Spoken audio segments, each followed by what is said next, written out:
Hello and welcome to another Ourdadsstamps video. In my last episode I covered Tristan da Cunha, which is governed as part of the British Overseas Territory of St Helena, Ascension and Tristan da Cunha.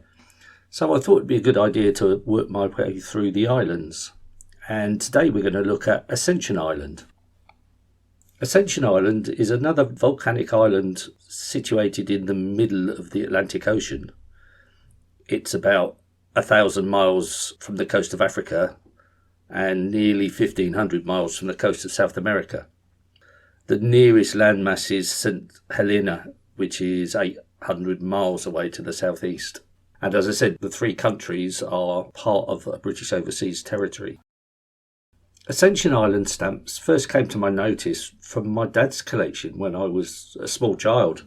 Somehow or another he got hold of most of the set of the King George VI pictorials, which is a very nice set, and we'll talk about those shortly. But it made me aware of the island, although until doing this video I really didn't know much about the island. So we're going to have a look at some of the features of the island, but also mainly look at the stamps that they produce. The strategic positioning of the island means it's been extensively used as a communications centre. There is an RAF station on the island, the European Space Agency rocket tracking station, as well as British and American signals intelligence facilities, and the BBC World Service relay station. So as you can see, it's a lot to do with communications, and all of these form an important part. In fact, the most important part of the island itself. The island has approximately 800 residents, but one of the peculiarities of the island is that the British government have put in place a policy that there is no right of abode on the island. Nobody is permitted to stay longer than 3 months on the island unless they actually work on the island or are family of somebody who works on the island. So whilst people can live there for decades, they are actually classed as temporary visitors, not permanent residents. Like a lot of these islands, the early postage system relied on passing ships, picking up anything that needed to be posted. Initially, the Ascension Island used British stamps with an Ascension Island cancellation.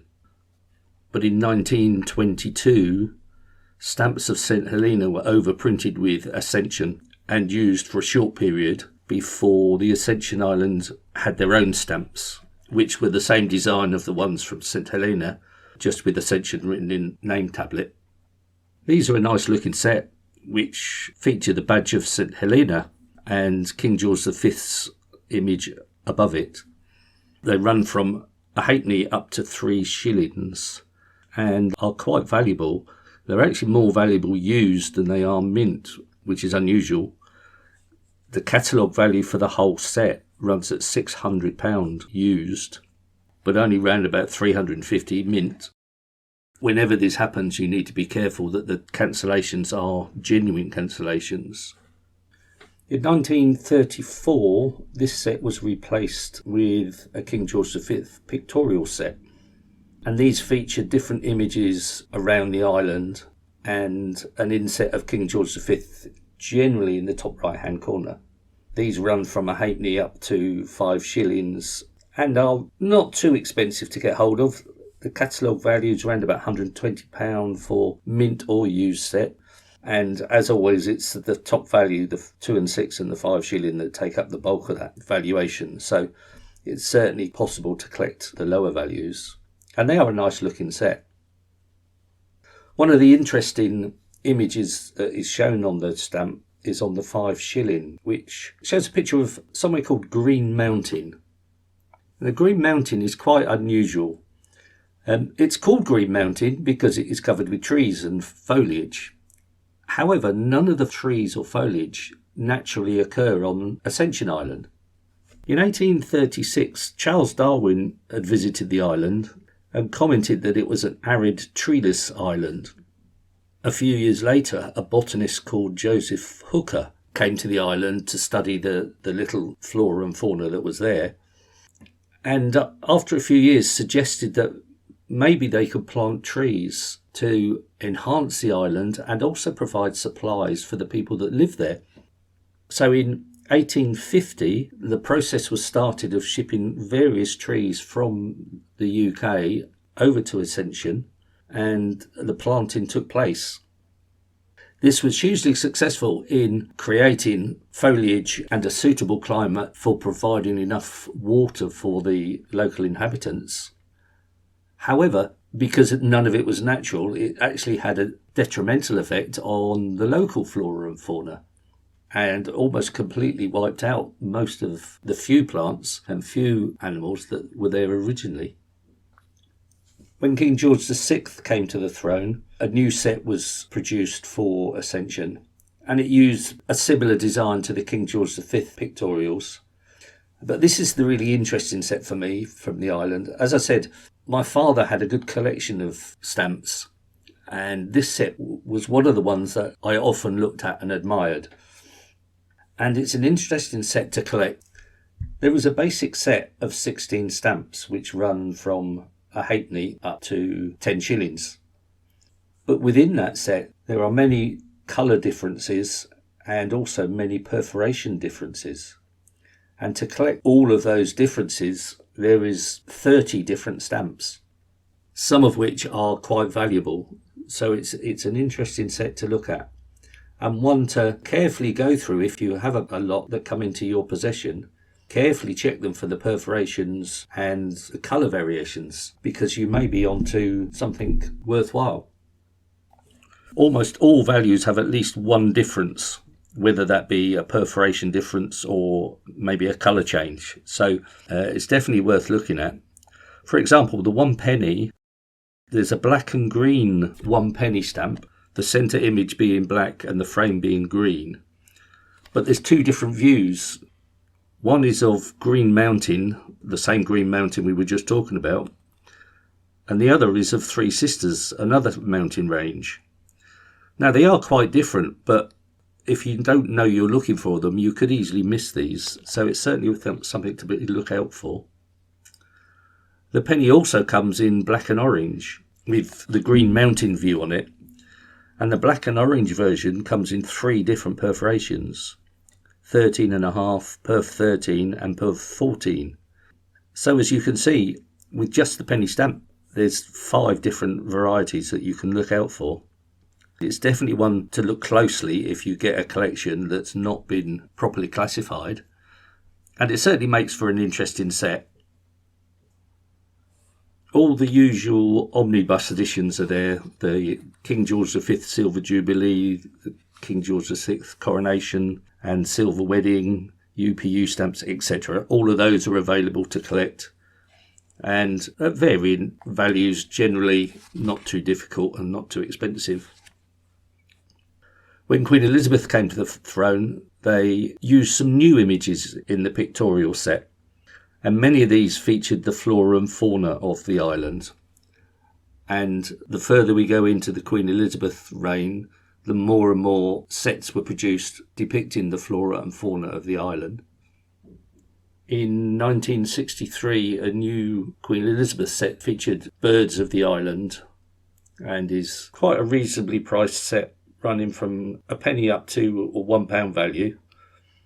Catalogue round about £60 mint, £50 used, so not completely out of people's price range. And throughout the years, birds have featured quite a lot, as you can imagine. There's a nice set in 1996 which features the birds with their young, which is quite nice. I particularly like the look of that because I remember collecting cigarette cards from my dad which were birds and their young, so it sort of reminds me of that really. But as I said, there are lots of sets of birds certainly worth looking at throughout the Ascension Island. One of the interesting stories associated with birds is that in the 1800s, accidentally, rats got introduced into the island from supplies off one of the ships, and the rats were slowly decimating the seabird population. So someone came up with the bright idea of bringing some cats out there to catch the rats.